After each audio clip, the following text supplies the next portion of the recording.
আমাদের মেয়ে ড্রাইভারদের একটাই সাফার করতে হয়, সেটা হচ্ছে গিয়ে এই ছেলেরা হয়তো অন্ধকারে পার্কিংয়ে বসে যেতে পারে, অসুবিধা হয় না তাদের, কারণ তারা সংখ্যায় অনেকজন থাকে।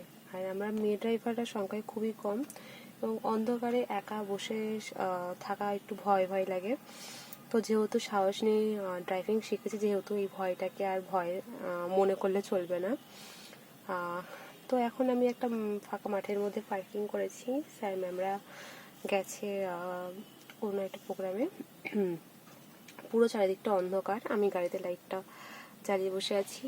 আর এইদিকে হচ্ছে দেখতে পাচ্ছ যেটা আলো জ্বলছে, দেখতে পাচ্ছ কিনা বুঝতে পারছি না।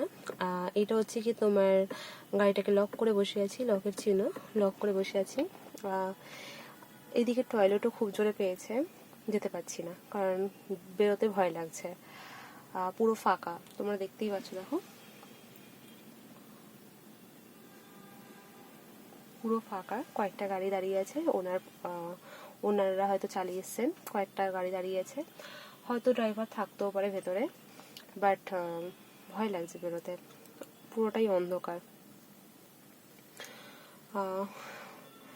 তো ওর জন্য আর বেরোচ্ছি না। ঠিক আছে, চলো টাটা।